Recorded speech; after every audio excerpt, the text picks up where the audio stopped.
사무엘상 23장 6절에서 14절까지의 말씀 448쪽 구약성경 448쪽에 있는 사무엘상 23장 6절부터 14절까지의 말씀입니다. 저랑 한 구절씩 교독하시겠습니다. 아히멜렉의 아들 아비아달이 그일라 다윗에게로 도망할 때에 손에 에봇을 가지고 내려왔더라.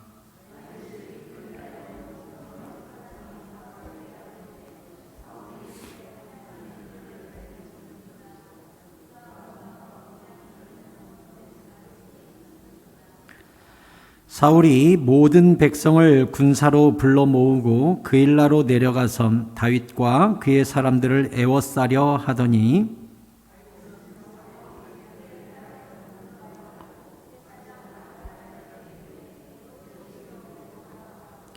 다윗이 이르되 이스라엘 하나님 여호와여, 사울이 나 때문에 이 성읍을 멸하려고 그일라로 내려오기를 꾀한다 함을 주의 종이 분명히 들었나이다.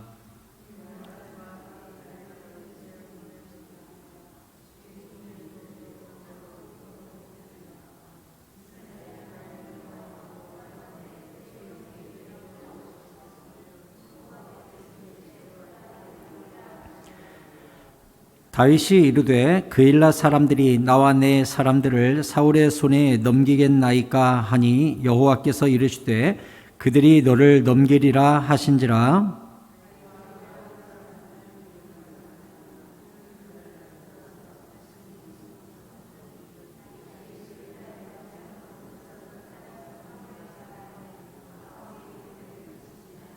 (14절) 같이 읽겠습니다.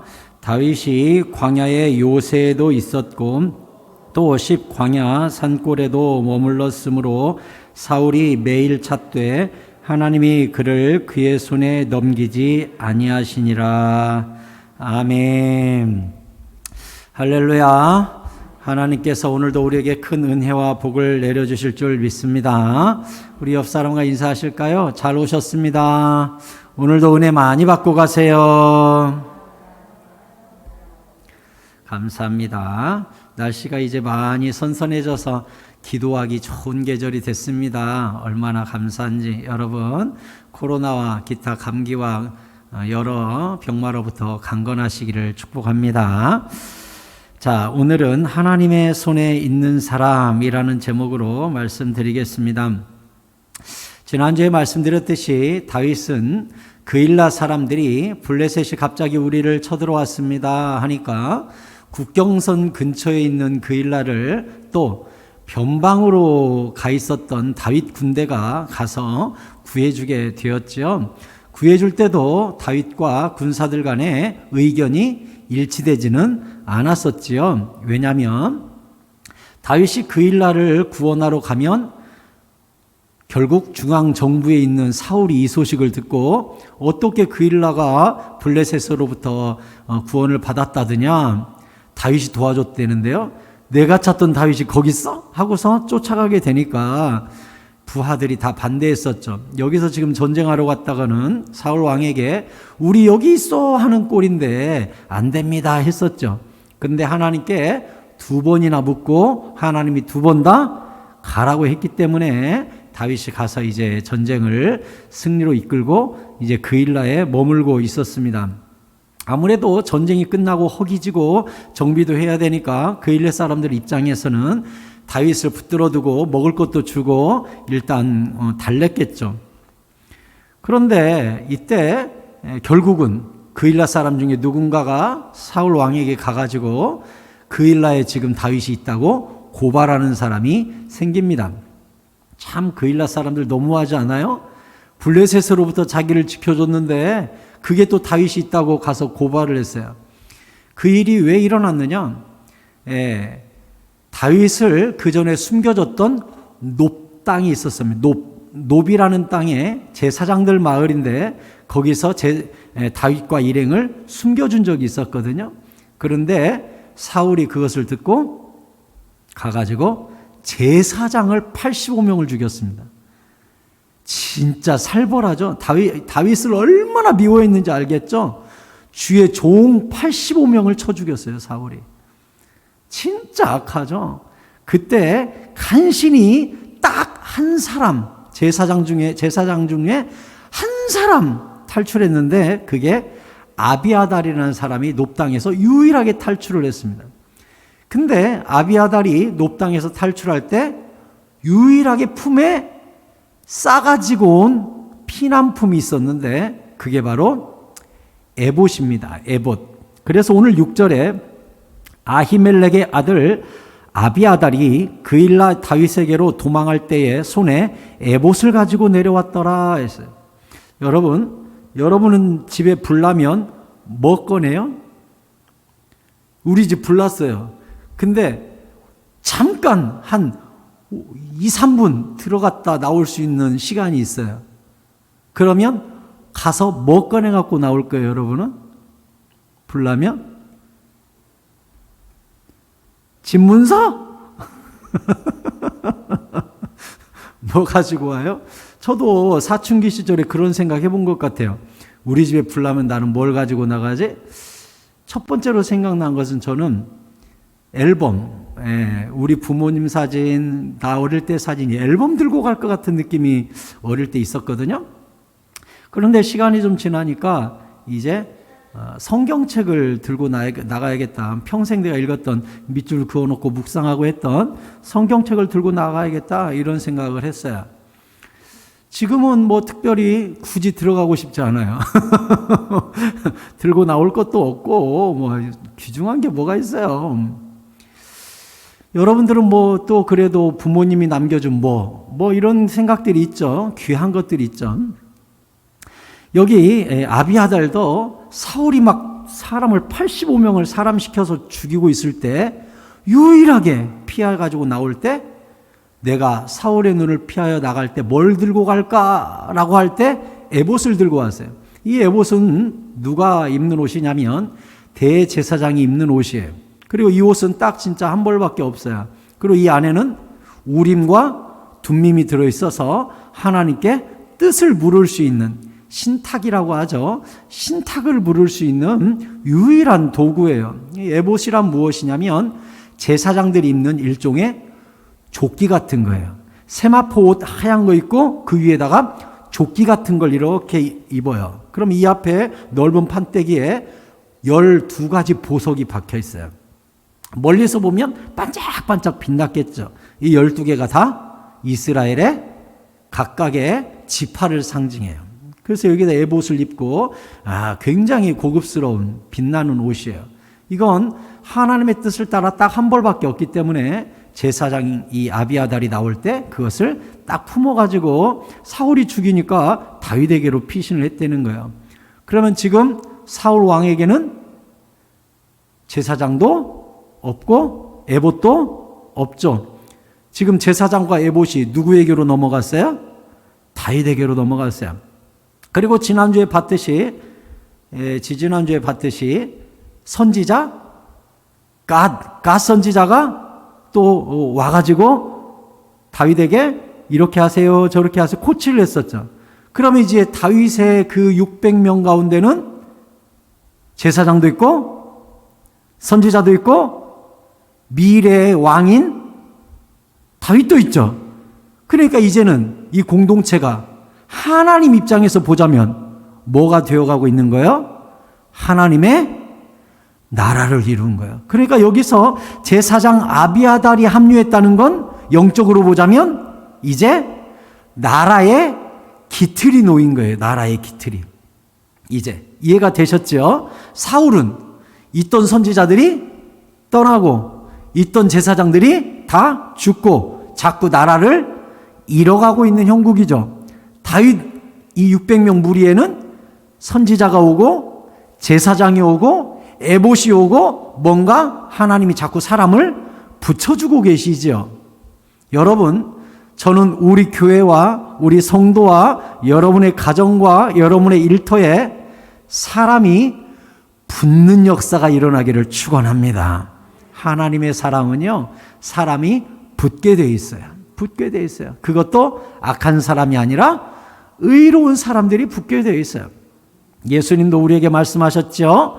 너희는 추수할 것은 많되 일꾼이 적으니 추수한 일꾼을 보내주옵소서 기도하라 그래서요.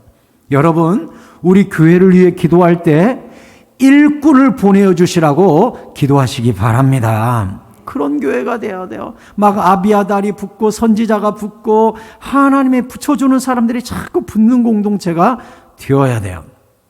자, 이제 아까 말씀드렸듯이 이제 다윗이 그일라에 나타났다는 것을 사울 왕에게 고발한 사람이 있었어요. 자, 7절에 다윗이 그일라에 온 것을 어떤 사람이 사울에게 알림해 사울이 이르되 하나님이 그를 내 손에 넘기셨도다. 그가 문과 문빗장이 있는 성읍에 들어갔으니 갇혔도다. 그러니까 그일라라는 성은 그냥 넓은 들판에 마을이 있는 그런 이 모양새가 아니죠. 사울이 지금 뭐라고 이야기해놨어요? 성벽이 있고 성문이 있고 문 빗장이 있으니까 다윗이 지금 도간에 든 쥐가 됐다는 거예요. 그러니까 성벽만 에워싸버리면 다윗은 이제 잡을 수 있게 된 거예요. 그래서 8절에 사울이 모든 백성을 군사로 불러 모으고 그일라로 내려가서 다윗과 그의 사람들을 에워싸려 하더니 했어요. 여러분, 사울은 다윗이 블레셋과 싸워서 그일라를 구원했다는 소식을 들었으면 일국의 왕으로서 누구를 치러 가야 됩니까? 누구를 치러 가야 돼요? 당연히 블레셋을 치러 가야 되죠. 왜? 그일라는 이스라엘 땅이고 블레셋이 그일라를 침범했으면 일국의 왕이라면 아니 니네들이 감히 우리 백성을 건드려? 하고 블레셋을 치러 가야 되죠. 근데 누구를 치러 가요? 다윗을 치러 가요. 그것도 군대를 징발했는데 어떻게 했어요? 모든 백성을 군사로 불러 모으고, 아니 다윗 잡으러 가는데 온 나라의 백성을 싹 징발해가지고 모든 사람을 군인으로 임명해서 다윗을 치러 갔다는 거예요. 진짜 악하고 오만하고 교만하고 진짜 못된 왕이죠. 그것도 자기 사위인데. 그일라 사람도 마찬가지예요. 아니 자기를 구원해준 다윗이 여기 있다고 쪼르륵 가서 또 일러 바치는 건 뭐예요? 왜? 그 제사장 높당처럼 사울이 와가지고 니네가 다윗 숨겨줬어 하고 다 죽일까 봐 무서워가지고 또 한 거야. 그러니 어때요? 사울이나 그일라 사람들을 볼 때에 세상의 모든 사람들은 무엇을 따라 움직여요? 자기의 목숨과 돈과 생명을 위해 움직여요. 의리도 없어요. 명분도 없어요. 믿음도 없어요. 오직 자기의 목숨을 위해서 살아요. 의리도 버려요. 명분도 버려요. 그냥 선식자처럼 배신해버려요. 이게 사울과 그일라의 모습이에요. 그러면 다윗 입장에서는 얼마나 섭섭하겠어요. 그렇죠? 그일라 사람들한테 왜 고발했냐? 왜 사울이 오게 만드냐? 니네들 내가 구해주지 않았냐? 할 말이 얼마나 많겠어요. 근데 다윗은 하나님께 묻고 또 조용히 떠나요. 왜? 여전히 다윗 마음속에는 그일라가 자기 백성이야. 누가 왕의 심장을 가지고 있어요? 다윗이에요. 다윗은 그일라가 아무리 배신했어도 내 백성이에요. 그러니까 서운타 이야기하지도 않고 싸우지도 않아요. 사울은 내 백성이라 할지라도 다윗을 숨겨주면 죽여버려요. 왕이 아니죠 이미. 그러니까 왕의 심장은 사울에게서 다윗에게로 이미 옮겨져 있는 거예요. 그러면 다윗의 이 왕의 모습은 무엇을 통해 알 수 있어요? 하나님께 기도해요. 9절에 다윗은 사울이 자기를 해하려 하는 음모를 알고 제사장 아비아달에게 이르되 에봇을 이리로 가져오라 하고 다윗이 이르되 이스라엘 하나님 여호와여 사울이 나 때문에 이 성을 멸하려고 그일라로 내려오기를 꾀한다함을 주의 종이 분명히 들었나이다. 그일라 사람들이 나를 그의 손에 넘기겠나이까? 주의 종이 들은 대로 사울이 내려오겠나이까? 이스라엘 하나님 여호와여 원하건대 주의 종에게 알려주옵소서 하니 여호와께서 이르시되 그가 내려오리라 하신지라. 아멘. 사울이 와서 나를 잡으러 옵니까? 그일라 사람들은 잡으러 온다며 성문 열고 다윗 데려가시오 하고 나를 내줍니까? 하고 하나님께 물어봤더니 하나님이 그일라 사람들이 배신할 것이고 사울 왕도 내려올 거라고 분명히 가르쳐 주었습니다. 어때요? 인류 역사를 보면 외부의 적 골리앗과 싸우다가 망하는 그런 건 없어요. 대부분이 어디서 일어나요? 내부의 적이 서로 분열하면서 나라는 망하는 거예요. 교회도 마찬가지입니다. 외부에서 사탄의 공격을 맞서 싸우다가 패배하는 교회 봤습니까? 아닙니다. 오히려 외부에서 오는 적들과 도전들과 사탄의 무리들이 딱 생기면 교회는 똘똘 뭉쳐서 기도하고 이깁니다. 그런데 교회가 분열되면 절대 못 이깁니다. 어느 한쪽이 크게 시험 들고 싸우고 교회가 나눠지고 그래요. 어느 교회가 위기가 없겠습니까? 여러분이 반드시 기억해야 될 사실이 무엇인 줄 압니까? 교회가 때로 의견이 달라서 대립할 수 있어요. 그럼 제가 여러분께 한번 물어봅시다. 그러면 한쪽이 사탄입니까? 그래요? 교회가 어떤 것을 결정하다가 서로 뜻이 다를 수 있어요. 누가 크게 시험 들어서 세력을 모아가지고 교회가 대립할 수 있어요. 그래요? 그러면 싸웁니다. 교회가.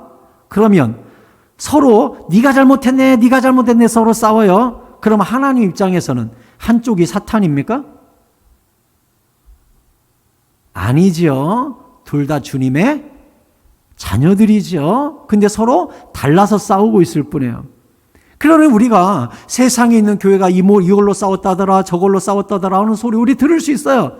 그때 우리가 재판장이 되어서 네가 잘못했네, 아니 네가 잘못했네, 무슨 파 뭐 목사님 파, 장로님 파, 안수 집사님 파, 권사님 파 해가지고 세상의 교회들이 싸울 수 있어요. 우리가 소식을 들어보고 누가 잘못했네, 누가 잘못했네 그럴 필요가 없어요.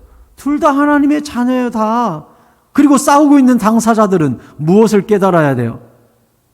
내가 지금 다투고 있는 상대편이 사탄이 아니에요. 마귀가 아니에요. 그러니까 싸울 필요가 없어요. 우리의 싸울 대상은 교회 바깥에 있어요. 보이지 않는 악한 영들에게 있어요.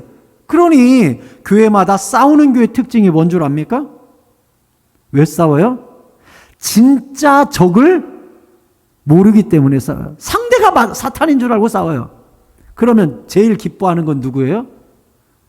사탄이죠. 사탄이 저기서 박수치면서 잘 싸운다, 잘 싸운다. 서로 사탄인 줄 알고 싸워라. 나는 힘 하나 안 들이고 교회가 쪼개지네. 나는 힘 하나 안 들이고 성도들이 다 교회를 떠나네. 아이고 좋다. 사탄은 박수치고 있죠.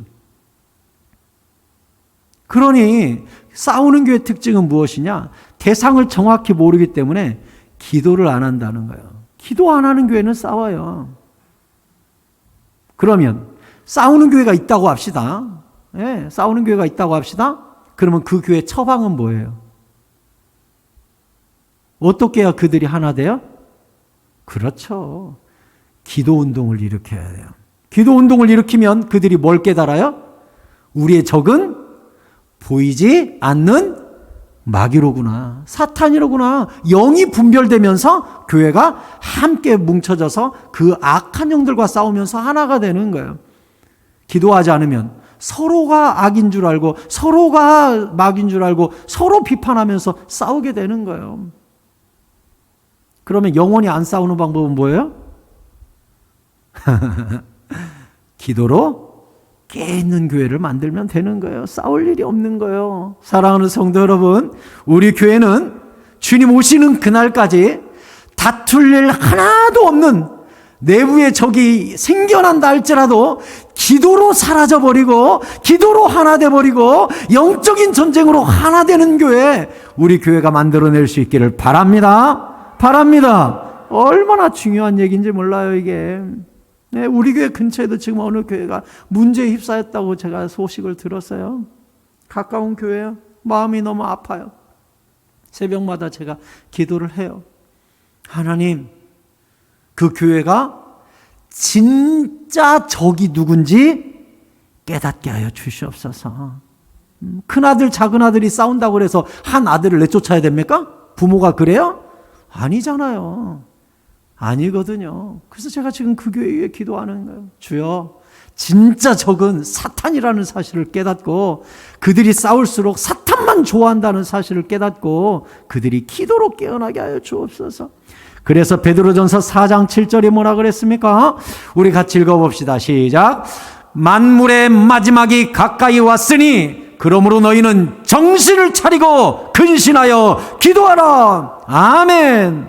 만물의 마지막이 가까이 오고 말세가 가까이 오고 사탄이 막 발광을 하고 힘을 과시할 때에 우리가 이기는 법은 다른 거 없어요. 정신을 차리고 근신하여 기도해야 합니다. 아멘입니까? 수요예배 오시는 여러분들이 우리 교회 소망이에요. 아멘. 기도하는 사람이 없으면 교회는 망가져요. 싸워요. 하나 되지 못해요. 여러분들이 깨어있고 여러분들이 기도하기 때문에 교회가 하나 될 수 있는 거고 교회에 평안이 있고 주님의 임재가 있다는 사실을 기억하시기 바랍니다. 다윗은 이 모든 위기 가운데 사울을 원망할 수도 있죠.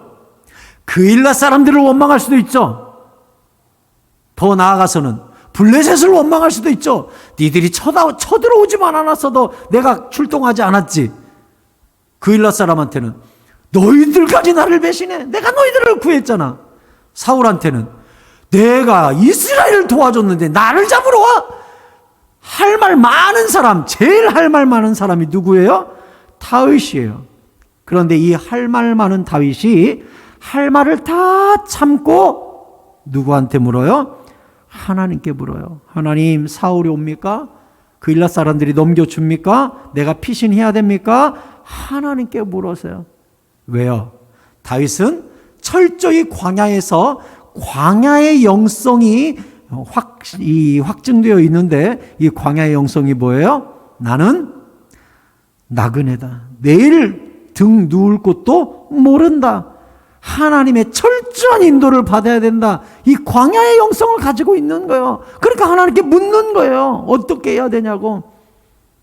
광야에서 오직 구름 기둥과 불 기둥을 따라 움직였던 이스라엘처럼 다윗은 광야에서 주의 음성만 따라 움직이기로 작정한 거예요. 다윗은 철저히 뭐라고 생각하고 있어요? 나는 주님의 종이요 청직이다. 이것을 정확하게 인식하고 있기 때문에 스스로 판단하거나 스스로 욕하거나 하지 않고 하나님께 물어요.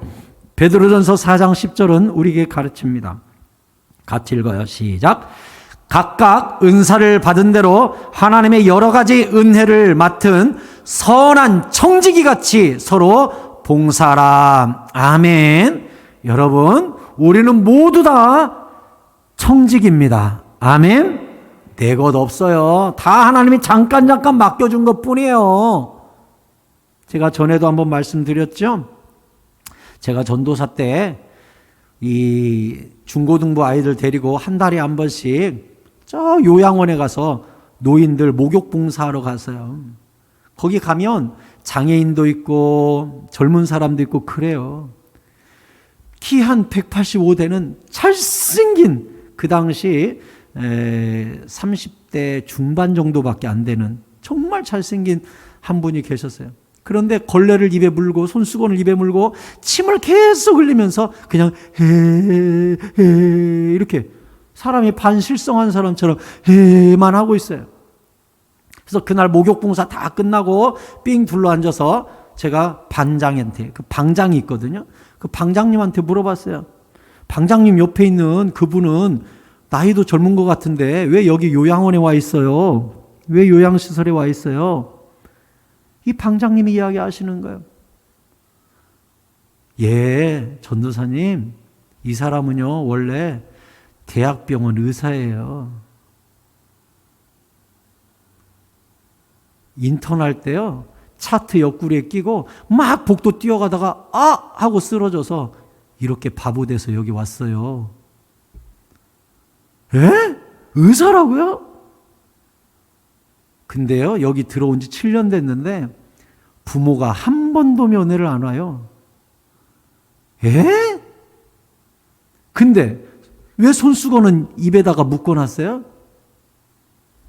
아침에 일어나면요, 방에 있는 쓰레기를 다 먹어요. 아침마다 이에 껴있는 이 머리카락 빼느라고 내가 너무 힘들어가지고 묶어놨다고. 밥 먹을 때만 풀어준다고. 제가 그날 요양원에서 교회로 애들 태워갖고 오면서 얼마나 많은 생각을 했게요. 의사면 더러운 거 먹으면 안 됩니다. 세균 많습니다. 위생에 신경 써야 건강합니다. 이것을 누구보다 많이 배웠을 텐데 그 의사가 쓰레기를 주워 먹고 있구나. 그리고 그 장례 총망맞는 대학병원 레지던트가 쓰러져가지고 요양원에 와 있는데 부모가 7년 동안 단 한 번도 찾아오지 않았다는 게 이게 말이 되는가. 그러면서 제가 문득 뭘 깨달았게요? 지금 내가 전도사 사역하고 있고 신학대학원 다니고 지혜와 지식을 쌓아가고 주의 영광 위하여 일한다고 하지만 나도 하나님이 어느 날 교만해진다면 이 녀석 보게 너한테도 한번 내가 지혜와 지식을 뺏어볼까 하고 나도 악하고 쓰러지면 이 사람 옆에 나도 있겠구나. 하나님이 지혜를 후 불어버리면 아무것도 아니구나. 그날이 오기 전에 최선을 다할 것이며 주님 앞에 늘 겸손해야 됐구나. 내 삶이 주의 손에 있음을 기억해야 됐구나. 이것을 철저히 그날 깨달은 거예요. 여러분, 내게 돈이 있다고 잘난 척하지 마세요. 내게 경험이 있다고 잘난 척하지 마세요. 내게 직분이 있다고 권력이 있다고 휘두르지 마세요. 하나님이 어라, 너도 한번 내가 불어줄까? 후 불면 아무것도 안 해요. 그냥 미친 사람 되는 거예요. 실성한 사람 되는 거예요. 바보 되는 거예요. 침 질질 흘리면서 손수건 무는 사람이 되는 거예요. 절대로 하나님 앞에 철저히 나를 낮추고 겸손하시기 바랍니다. 진짜 겸손하세요. 겸손하세요. 하나님이 제일 싫어하는 사람이 교만한 사람이에요. 사울 왕처럼 내가 왕입네 하는 사람 제일 싫어하시는 거예요. 하나님이. 다윗은 선한 청지기로 하나님께 광야의 영성을 가지고 누구 하나 원망하지 않고 주여 어떻게 하오리까? 상황이 이렇게 되었는데 어떻게 하면 좋습니까? 미래의 왕이지만 진짜 왕 앞에 철저히 엎드려서 자기의 기득권과 공로의식을 다 내려놓고 누구를 원망하지도 않고 명분을 주장하지도 않고 하나님 명령만 따르고 철저히 순종하는 이것이 바로 청지기 왕이 된 다윗의 모습입니다. 다윗은 자기가 끝까지 청지기라고 믿고 있는 거예요. 제가 요즘 새벽이고 낮이고 밤이고 자기 전에든 제 입에서 늘 붙어있는 기도가 있어요. 하나님, 저는 새사랑교회 청지기 담임 목사입니다. 진짜 담임 목사는 하나님이십니다. 우리 교회에 진짜 담임 목사님이신 하나님의 능력과 영성이 곳곳에서 나타나서 세상 사람들도 새사랑교회 하면 거기 기적 있는 교회, 거기 기도응답 있는 교회, 거기는 신이 있더라, 거기는 성령님이 있더라, 거기는 뭔가 다르더라. 진짜 담임 목사님이신 여호와 하나님으로부터 선명한 증거와 능력이 우리 교회 가운데 있게 하여 주시옵소서. 제가 얼마나 이 기도 때문에 요즘 몇 달간 기도하는지 몰라요. 몇 달 됐어요, 이 기도한 지가. 하나님, 제발 우리 교회 주님의 임재가 있게 해 주시옵소서. 주님의 강력한 오른팔이 나타나게 하여 주옵소서. 진짜 주인, 진짜 담임 목사님이 하나님이심을 보여주시옵소서. 저는 얼마나 연약한 사람인지 몰라요. 저는 잘할 줄 아는 게 별로 없어요. 하나님이 함께 하시지 않으면 누가 설교 들으러 오고 누가 예배 드리러 우리 교회 오겠어요? 주님이 은혜 주셔야지. 주님이 움직이셔야지. 주님이 일하셔야지. 안 그렇습니까?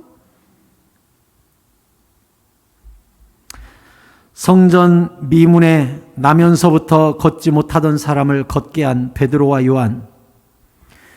이제 이 기적이 일어나니까 성이 떠들썩해졌죠. 사도행전 3장 11절에 나은 사람이 베드로와 요한을 붙잡으니 모든 백성이 크게 놀라며 달려나아가 솔로몬의 행각이라 불리우는 행각에 모이거늘 베드로가 이것을 보고 백성에게 말하되 이스라엘 사람들아 이 일을 왜 놀랍게 여기느냐 우리 개인의 능력과 경건으로 이 사람을 걷게 한 것처럼 왜 우리를 주목하느냐. 이어서 16절에 베드로는 이렇게 말합니다.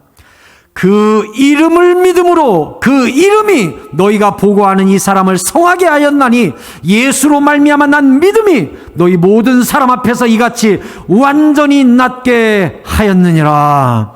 아멘. 다윗도 똑같아요. 내가 그일라를 구원했다고 생각했다면 그일라 사람들한테 너희들이 이럴 수 있어 라고 했겠죠.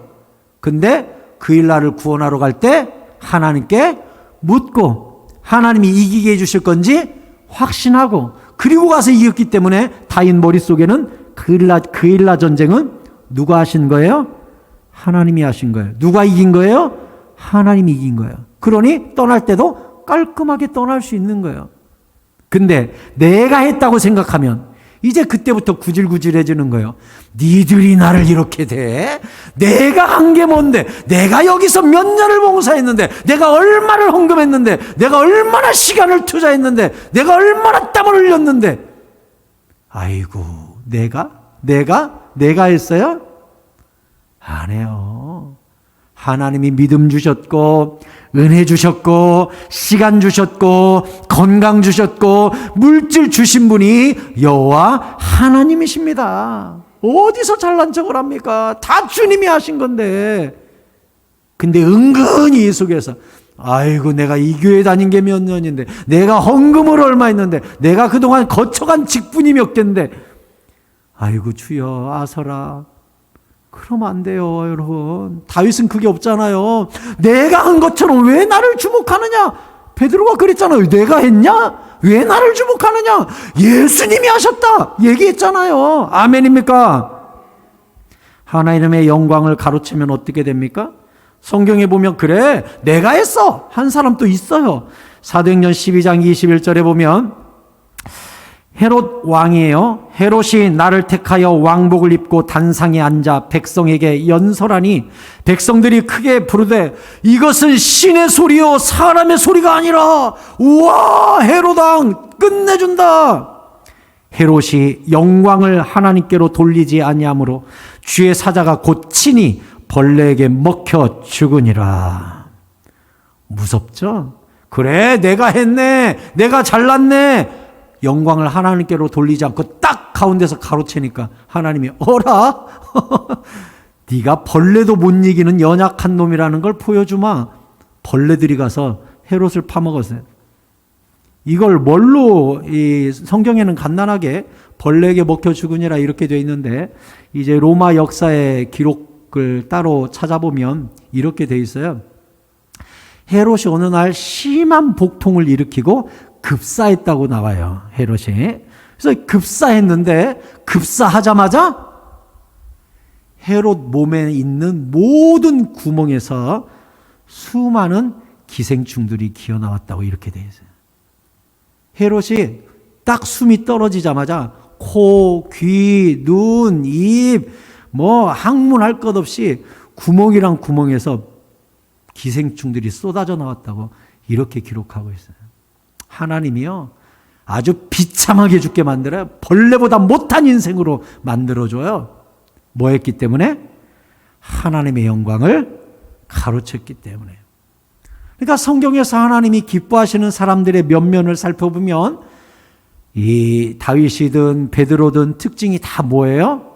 내가 한 것이 아니라는 거예요. 사울도 마찬가지지요. 사울이 바로 제우스네 하면서 아덴 같은 경우는 사울을 사도 바울을 막 세웠죠. 그때 사도 바울이 옷을 찢으면서 내가 한 것이 아니라고 주님이 한 거라고. 성경에 나오는 인물은 다 그랬어요. 자기가 주목받을 때마다 옷을 찢고 나 아니라고. 세리요한은 뭐라 그랬어요? 당신이 메시아냐? 왜? 너무나 탁월하지. 설교도 잘하지. 광야에서 설교하는데 막 광야에 사람이 모여. 이게 말이 됩니까? 사막에서 설교하는데 사람이 사막으로 와. 대단하죠? 그러니까 사람들이 네가 메시아냐? 그때 세례요한이 뭐라 그랬어요? 아니다. 내 뒤에 진짜 메시아가 오는데 나는 그 메시아의 신발끈도 못 묶겠다.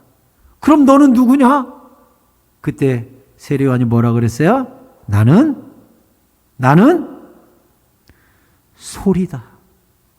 나는 실체도 없고 아무것도 없고 그냥 소리다. 광야에서 외치는 소리다. 예수 그리스도를 외치는 소리다. 회개를 외치는 소리다. 나는 아무것도 아니다. 소리일 뿐이다. 이렇게 얘기했어요. 얼마나 멋있어요. 이거예요.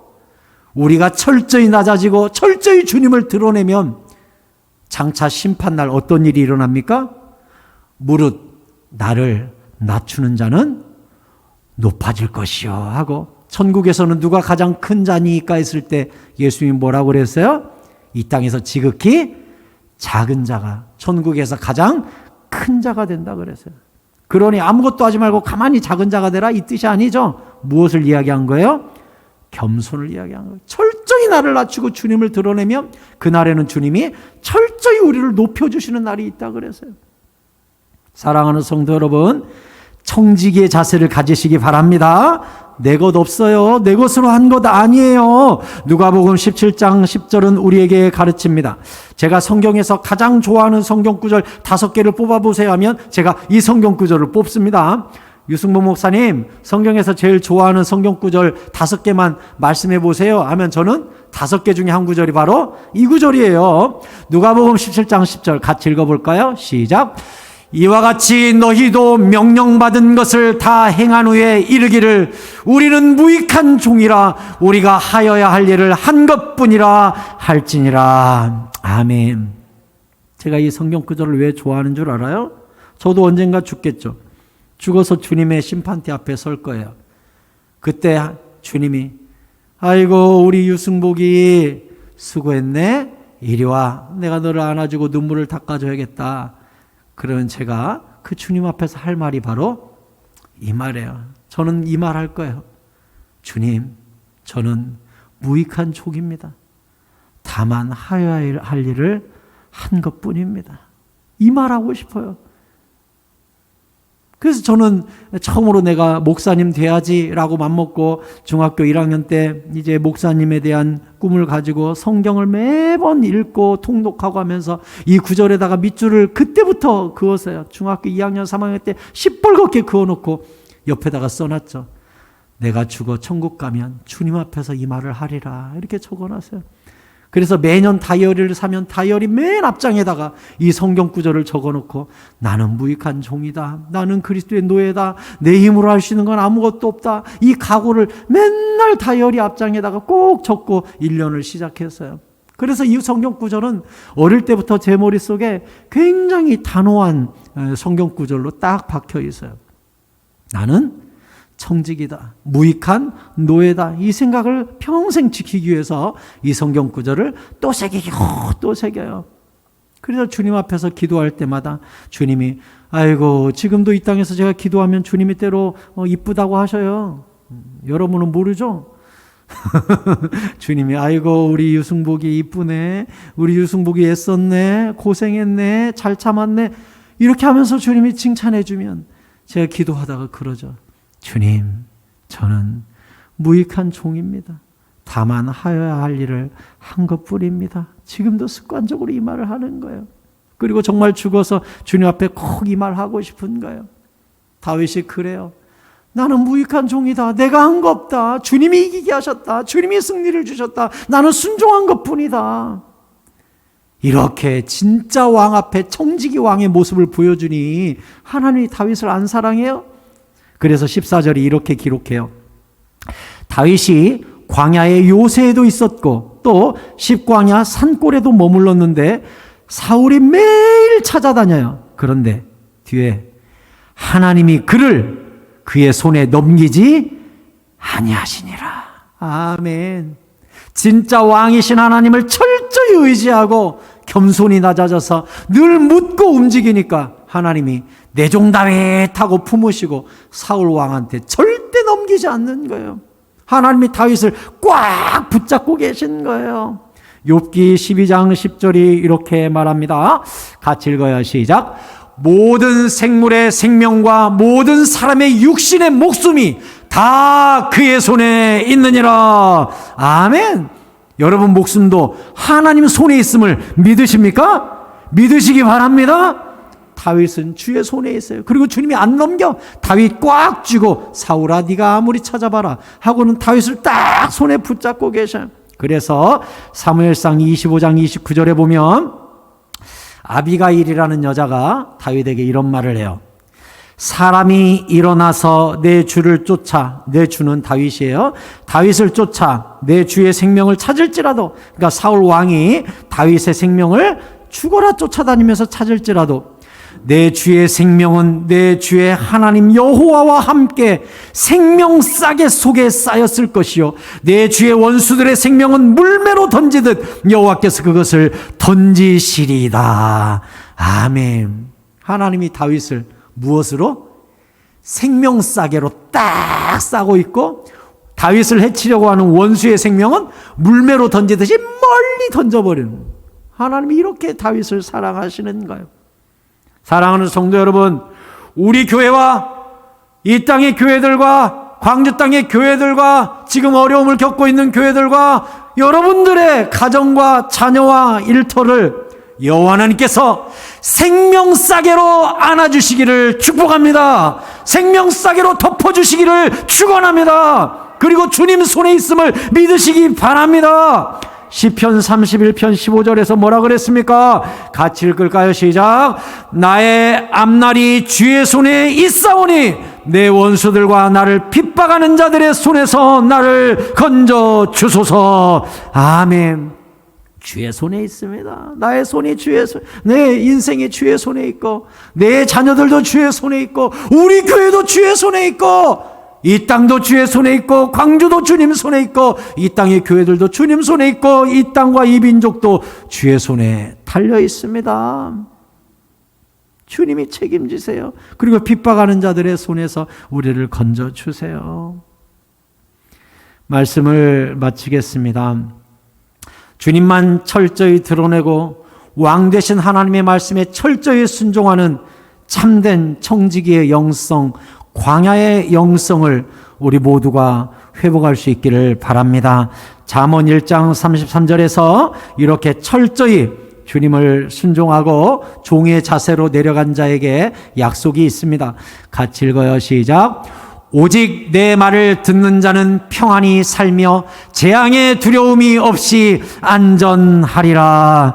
아멘. 믿으시기 바랍니다. 주님 손에 있으면 생명싸개로 쌓여주심을 믿으시기 바랍니다. 주님이 결국은 사울에게 넘기지 아니하시고 전염병에 넘기지 아니하시고 악한 무리에게 넘기지 아니하시고 운명의 나락에 넘기지 아니하시고 우리를 딱 붙잡았다가 때가 되면 반짝반짝 빛나게 만들어주시는 그날이 우리에게 온다는 사실을 철저히 신뢰하고 철저한 광야의 영성과 청지기의 영성을 가지고 주님께 철저히 순종하고 주의 음성 듣고 움직이는 말씀보다 기도보다 성령보다 앞서지 않는 성령 충만한 주의 자녀들 다 되시기를 예수 그리스도의 이름으로 축원합니다. 축원합니다.